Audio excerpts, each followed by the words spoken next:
বাংলাদেশে পরীক্ষামূলক যাত্রা শুরু স্টারলিংকের বিনিয়োগ সম্মেলনে যোগ দিয়েছেন প্রধান উপদেষ্টা। কাল থেকে শুরু এসএসসি ও সমমানের পরীক্ষা, অংশ নিচ্ছে 19,28,000 শিক্ষার্থী। তুরিন আফরোজ ক্ষমতার দাপটে কর্মজীবন থেকে ব্যক্তিজীবনে ছিলেন বিতর্কিত।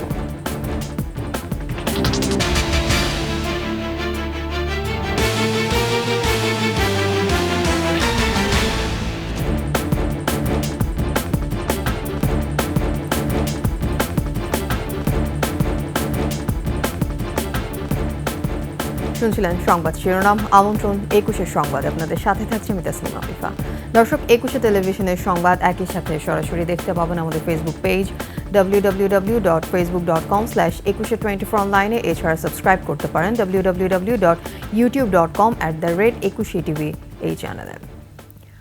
কাল থেকে রাজধানী সহ সারা দেশে এসএসসি ও সমমানের পরীক্ষা অনুষ্ঠিত হবে। অংশ নিচ্ছেন 19,28,000 শিক্ষার্থী। আন্তঃশিক্ষা বোর্ডের জানান, বাংলা প্রথম পত্র দিয়ে শুরু হচ্ছে এসএসসি পরীক্ষা। পরীক্ষা শুরুর 30 মিনিট আগে শিক্ষার্থীদের কেন্দ্রে প্রবেশের কথা জানানো হয়। প্রশ্নপত্র ফাঁসের গুজব ঠেকাতে নিয়মিত সামাজিক যোগাযোগ মাধ্যমে নজরদারি চলছে। নেওয়া হয়েছে বাড়তি নিরাপত্তা। পরীক্ষা চলার সময় 13ই মে পর্যন্ত সব ধরনের কোচিং সেন্টার বন্ধ থাকবে বলে জানিয়েছে শিক্ষা বোর্ড। সেই সঙ্গে প্রশ্ন ফাঁসের গুজবের বিষয়ে সর্বোচ্চ সতর্ক থাকার আহ্বান জানানো হয়।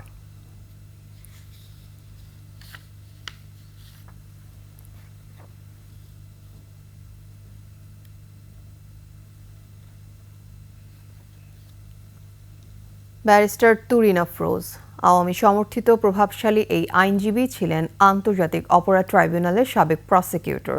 ক্ষমতার অপব্যবহার করে কর্মজীবন থেকে শুরু করে ব্যক্তিগত জীবনে জন্ম দিয়েছেন নানা বিতর্কের। এতটাই অপরাধপ্রবণ হয়ে উঠেছিলেন যে খোদ তৎকালীন আওয়ামী সরকারই বাধ্য হয় তাকে ট্রাইব্যুনালের দায়িত্ব থেকে অপসারণ করতে। রিপোর্ট মাহতাব মিনহাজের। ব্যারিস্টার তুরিন আফরোজ এক সময় ছিলেন মানবতাবিরোধী অপরাধের বিচারের জন্য গঠিত আন্তর্জাতিক অপরাধ ট্রাইব্যুনালের দাপুটে প্রসিকিউটর। জামায়াতে ইসলামীর শীর্ষ নেতা গোলাম আজমের মামলাসহ গুরুত্বপূর্ণ বেশ কিছু মামলা পরিচালনার দায়িত্ব পালন করতে গিয়ে আলোচনায় আসেন প্রভাবশালী এই আওয়ামী সমর্থক আইনজীবী। আলোচনায় আসার পর থেকে জন্ম দেন একের পর এক বিতর্কের। পেশায় আইনজীবী হলেও নানান কর্মকাণ্ডে বিতর্কে জড়িয়েছেন কর্মজীবন থেকে শুরু করে ব্যক্তিগত জীবনে। নিজ মাকে জামায়াতের রোকন সাজিয়ে 2018 সালে বাড়ি থেকে বের করে দিয়ে সম্পত্তি দখলের মতো অভিযোগ রয়েছে এই আইনজীবীর বিরুদ্ধে। তুরিন আফরোজ আমার মাকে পুলিশ প্রশাসনের সহায়তায় এক কাপড়ে বের হতে উদ্যত করে আমার পুরো বাড়িটি দখল করে নেয়। আমার মেয়ে ব্যারিস্টার তুরিন আফরোজ আজ 2 বছর 3 মাস 19 দিন আমি আমার বাসার বাইরে। এছাড়া আন্তর্জাতিক অপরাধ ট্রাইব্যুনালে প্রসিকিউটর থাকার সময় জামায়াতের প্রয়াত আমির গোলাম আজম ও বিএনপির প্রয়াত নেতা সালাউদ্দিন কাদের চৌধুরীর মামলা পরিচালনায় বিতর্কিত ভূমিকা পালন করেন তিনি। 2019 সালে এনএসআই ও পাসপোর্ট অধিদপ্তরের সাবেক মহাপরিচালক মোহাম্মদ ওয়াহিদুল হকের যুদ্ধাপরাধের বিচার পরিচালনা করতে গিয়ে তার সঙ্গে গোপন আতাতের অভিযোগে ট্রাইব্যুনাল থেকে বাধ্যতামূলক অপসারণ করা হয় তুরিন আফরোজকে। এক সময়ের সেই দাপুটে আইনজীবী ব্যারিস্টার তুরিন আফরোজকে রাজধানীর উত্তরা পশ্চিম থানার বৈষম্য বিরোধী ছাত্র আন্দোলনের সময়ে হত্যাচেষ্টা মামলায় গ্রেপ্তার করে 4 দিনের রিমান্ডে নেওয়া হয়। গ্রেপ্তারের সময় তার বাসা থেকে সরকার বিরোধী নানা নথি পাওয়ায় তার বিরুদ্ধে রাষ্ট্রবিরোধী ষড়যন্ত্রের আরেকটি মামলা প্রক্রিয়াধীন বলে জানায় পুলিশ। মাহতাব মিনহাজ, 21 টেলিভিশন, ঢাকা। গেল জুলাই আগস্টে বৈষম্য বিরোধী ছাত্র আন্দোলনের সময় নিহত বেগম রোকেয়া বিশ্ববিদ্যালয়ের ছাত্র আবু সাইদ হত্যা মামলার 4 আসামিকে ট্রাইব্যুনালে হাজির করা হয়েছে।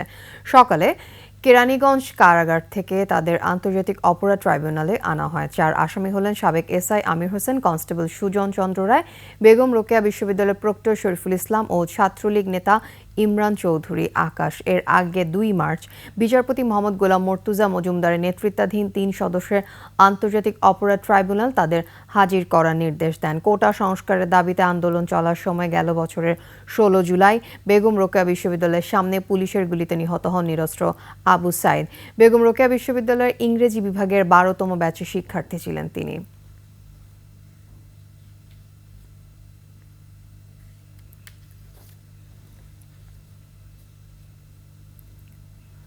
দীর্ঘদিন খনন কাজ না হওয়ায় নাব্যতার সংকটে নাফ নদী। এতে ইয়াঙ্গুন থেকে টেকনাফ স্থলবন্দরে আসতে পণ্যবাহী কার্গো জাহাজগুলোকে মিয়ানমারের সিংহভাগ জলসীমা ব্যবহার করতে হয়। ফলে তল্লাশির নামে প্রায়ই আরাকান আর্মির হাতে জিম্মি হয়ে পড়ে জাহাজগুলো। জাহাজ চলাচল নির্বিঘ্ন করতে নাইখংদিয়া এলাকা জরুরি খনন প্রয়োজন। কক্সবাজার প্রতিনিধি আব্দুল আজিজের তথ্যচিত্রে ডেস্ক রিপোর্ট।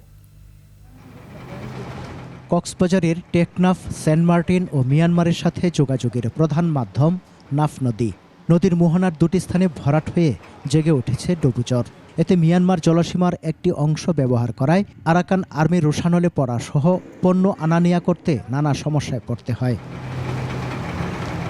জানুয়ারি থেকে মার্চের মাঝামাঝি পর্যন্ত পণ্য নিয়ে আসার পথে মিয়ানমারের জলসীমায় তল্লাশির কথা বলে 4টি কার্গো জাহাজ নিয়ে যায় আরাকান আর্মি।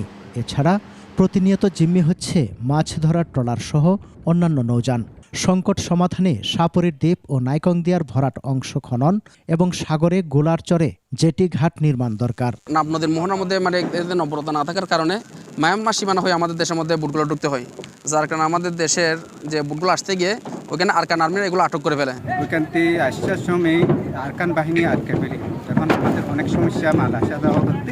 বাংলাদেশের অভ্যন্তরে যে নদী সীমানাটা, সেখানে যদি নাব্যতা সংকটটা যদি নিরসন করা যায়, জাহাজগুলো আপনার ওই নদীপথ অনুসরণ করে যদি এই বন্দরে আসতে পারে, তাহলে হয়তো আরাকান আর্মির হস্তক্ষেপ থেকে মুক্ত থাকে। পরিবেশবাদী সংগঠনের নেতারা বলছেন, সেন্ট মার্টিনের হোটেল মোটেল ও নাফ নদীর উজান থেকে আসা পলি, বর্জ্য ও পর্যটকবাহী জাহাজগুলোর খাবারের প্যাকেট, প্লাস্টিক বোতল, ক্যান, পলিথিনের কারণে স্বচ্ছ নীল পানি ঘোলাটে ও ভরাট হয়ে যাচ্ছে। হোটেলের ময়লার স্তূপ, সেগুলো জাহাজের ময়লার স্তূপ, সেগুলো নদীতে পড়ছে, পানিও দূষিত হচ্ছে, নদীর পানিও অনেকটা এখন বিষাক্ত হয়ে গেছে। একই সাথে নব্যতা হারাচ্ছে নাব নদী। সেখান থেকে আমাদের উত্তরণের উপায় হচ্ছে যত দ্রুত সম্ভব এই নাব নদীকে উন্মুক্ত রাখা এবং এই নাব নদীকে খনন করার জন্য পদক্ষেপ গ্রহণ করা। সংকট সমাধানে দ্রুত কার্যকর উদ্যোগ দেখতে চান ভুক্তভোগীরা। সমর ইসলাম, ডেস্ক রিপোর্ট, 21 টেলিভিশন। বাংলাদেশে পরীক্ষামূলকভাবে কাজ শুরু করল স্টারলিংকের ইন্টারনেট সেবা। বুধবার রাজধানীর ইন্টারকন্টিনেন্টাল হোটেলে বিনিয়োগ সম্মেলনের আনুষ্ঠানিক উদ্বোধনী অনুষ্ঠানে এ সেবা পরীক্ষামূলকভাবে শুরু হয়। বিনিয়োগ সম্মেলনে যোগ দিয়েছেন প্রধান উপদেষ্টা ডক্টর মোহাম্মদ ইউনূস। এ সময় দেশি বিদেশি বিনিয়োগকারীরা বাংলাদেশে তাদের ব্যবসার অভিজ্ঞতা তুলে ধরেন। তিনি বলেন, বাংলাদেশে আমূল পরিবর্তন হয়েছে, যা তাদেরকে এ দেশে কাজ করতে আরও বেশি উৎসাহ যোগাচ্ছে।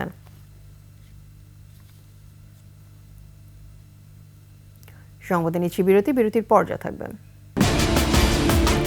ব্যবসা প্রতিষ্ঠানে হামলা ও ভাঙচুরে 72 জন গ্রেফতার, 10 মামলা দায়ের। আপনারা দেখছেন 21 সংবাদ। গাজায় ইসরায়েলি বাহিনীর গণহত্যার প্রতিবাদে বিক্ষোভ চলাকালে দেশের বিভিন্ন শহরে ব্যবসা প্রতিষ্ঠানে হামলা ও ভাঙচুরের ঘটনায় এ পর্যন্ত মোট 72 জনকে গ্রেফতার করা হয়েছে। সকালে এক সংবাদ বিজ্ঞপ্তিতে এ তথ্য জানায় বাংলাদেশ পুলিশ। গ্রেফতারকৃতদের মধ্যে খুলনায় 33 জন, সিলেটে 19 জন, চট্টগ্রামে 5 জন, গাজীপুরে 4 জন, নারায়ণগঞ্জে 4 জন, কুমিল্লায় 3 জন এবং কক্সবাজারে 4 জন। এসব ঘটনা সংক্রান্তে এখনো পর্যন্ত মোট 10টি মামলা রুজু হয়েছে। এর আগে মঙ্গলবার প্রধান উপদেষ্টার প্রেস উইং এক বিজ্ঞপ্তিতে 49 জনকে গ্রেফতারের কথা জানায়।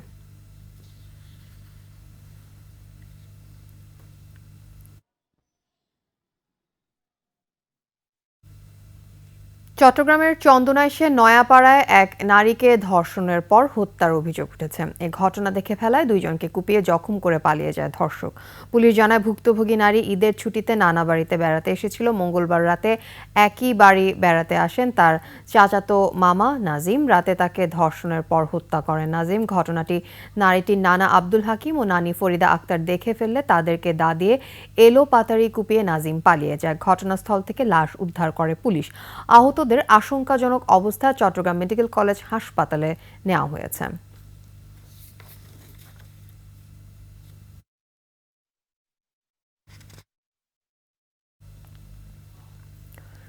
দগ্ধ রোগীদের প্রাণে বেঁচে থাকার স্বপ্ন জাগাচ্ছে স্কিন ব্যাংক। বিশ্বের বিভিন্ন দেশে স্কিন ব্যাংক একটি স্বীকৃত চিকিৎসা পদ্ধতি হলেও বাংলাদেশে এর যাত্রা শুরু হয়েছে গত 6 মাস আগে। এরই মধ্যে 5 জনকে পদ্ধতিতে চিকিৎসা দেওয়া হয়েছে। National institute of burn and plastic surgery হাসপাতালের পরিচালক ডক্টর মোহাম্মদ নাসির উদ্দিন জানান, অন্যান্য দেশের মতো স্কিন ডোনেশন প্রচলিত হলে দেশে আগুনে পুড়ে মারা যাওয়া রোগীর সংখ্যা বহুগুণে কমে যাবে। এরশাদ আলীর ক্যামেরা, সিরাতুল মুস্তাকিমের রিপোর্ট।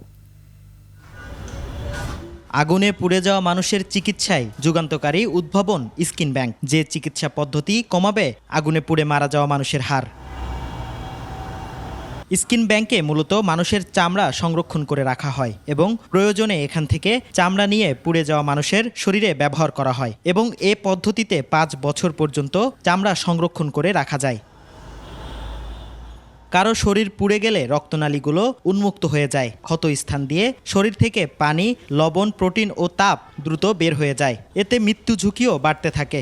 দ্রুত সময়ের মধ্যে শরীরের ক্ষতিগ্রস্ত অংশ চামড়া দিয়ে ঢেকে দিতে পারলে রোগীর মৃত্যু ঝুঁকি কমে আসে। তখন এই চামড়া 21 দিনের জন্য ক্ষত স্থানে ব্যবহার করা হয়।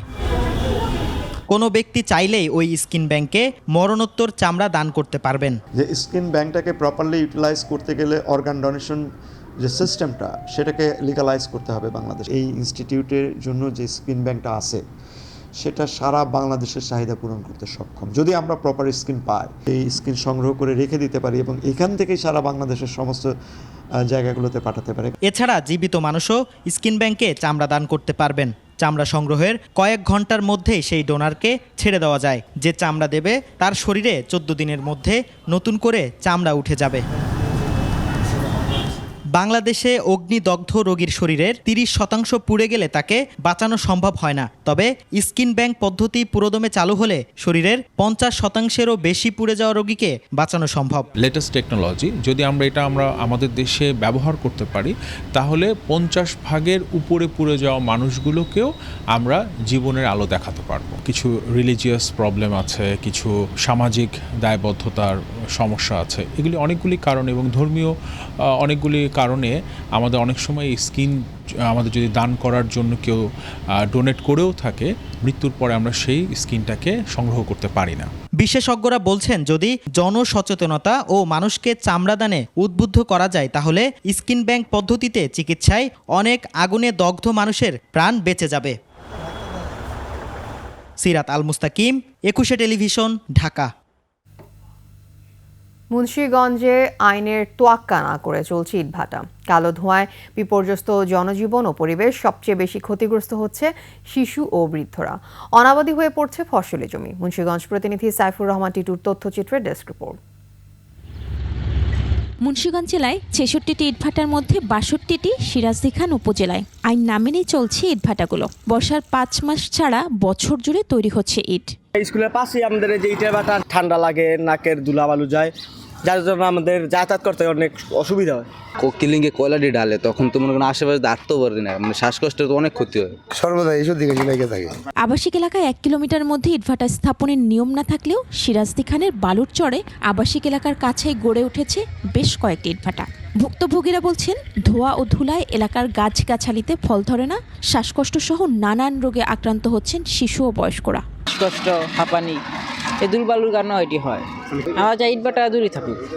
ইটভাটার চালানে ফসলাদি জমি নয় না, আগে তো ফসল হইতো, ভালো ফসল হইতো। তিন মন যা আছে সবগুলো নষ্ট হয়ে যায় দুমা, এটা অনেকই ক্ষতি। পরিবেশ অধিদপ্তর বলছে, আইন না মানা ইটভাটার বিরুদ্ধে ব্যবস্থা নেওয়া হবে। অনেক সময় দেখা যাচ্ছে যে তারা সবাই নিয়মিত নবায়ন করে না। প্রতি বছর নবায়ন হয় এরকম 50টা। মাদ্রাসা বা কাই শিক্ষা প্রতিষ্ঠান থেকে থাকে, তাহলে অবশ্যই তাহলে তাদেরকে নবায়ন দেওয়া হয় না। নবায়ন না দেওয়া না হলে তাদেরকে যে শাস্তির আওতায় আনা হয়। তবে বেশ কিছু ইটভাটার মালিক লাইসেন্স নবায়ন করে না বলেও জানান তিনি। মহিমা পলি, ডেস্ক রিপোর্ট, 21 টেলিভিশন। আন্তর্জাতিক খবর।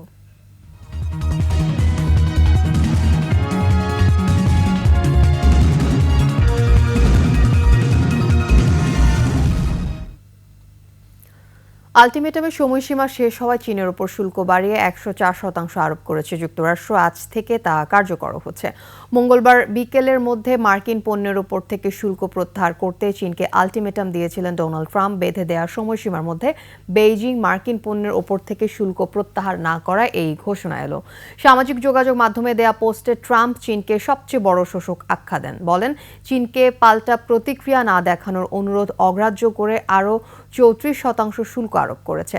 ট্রাম্প শুরুতে চীনা পণ্যের উপর 20% শুল্ক আরোপ করেন, এরপর রেসিপ্রোকাল শুল্কের আওতায় আরও 34% শুল্ক বসান।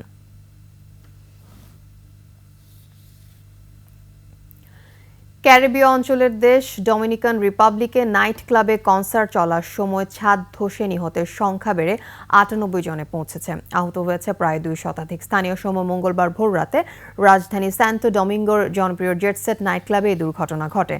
ঘটনার সময় জনপ্রিয় মেরুঙ্গু সঙ্গীতের গায়ক রুবি পেরেজের কনসার্ট চলছিল। ছাদ ধসে পড়ার সময় কমপক্ষে 300 মানুষ ক্লাবের ভেতরে ছিল। এ পর্যন্ত 100 জনের বেশি মানুষজনকে জীবিত উদ্ধার করা হয়েছে, আরও অনেকে চাপা পড়ে রয়েছে। নিহতের সংখ্যা বাড়বে বলে আশঙ্কা করা হচ্ছে। 400-রও বেশি কর্মী উদ্ধার তৎপরতা চালাচ্ছে। জানাবো খেলার খবর।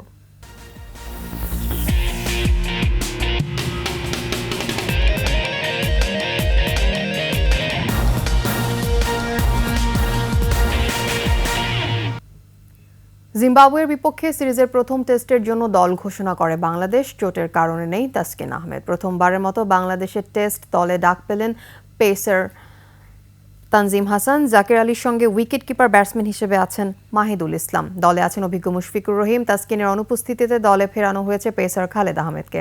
দলের বাকি 2 পেসার নাহিদ রানা ও হাসান মাহমুদ মেহেদী হাসান মিরাজের সাথে স্পিন বিভাগ সামলাবেন তাইজুল ইসলাম। টাইগারদের নেতৃত্বে আছে নাজমুল হোসেন শান্ত। 20 এপ্রিল সিলেট আন্তর্জাতিক স্টেডিয়ামে শুরু হবে প্রথম টেস্ট, 28 এপ্রিল দ্বিতীয় টেস্ট চট্টগ্রামে। শেষ করছি 21 সংবাদ। যাওয়ার আগে সংবাদ শিরোনামগুলো আরও একবার। বাংলাদেশে পরীক্ষামূলক উদ্বোধন হলো স্টারলিংকের। বিনিয়োগ সম্মেলনে যোগ দিলেন প্রধান উপদেষ্টা। কাল থেকে শুরু এসএসসি ও সমমানের পরীক্ষা। অংশ নিচ্ছে 19,28,000 শিক্ষার্থী। তুরিন আফরোজ ক্ষমতার দাপটে কর্মজীবন থেকে ব্যক্তি জীবনে ছিলেন বিতর্কিত।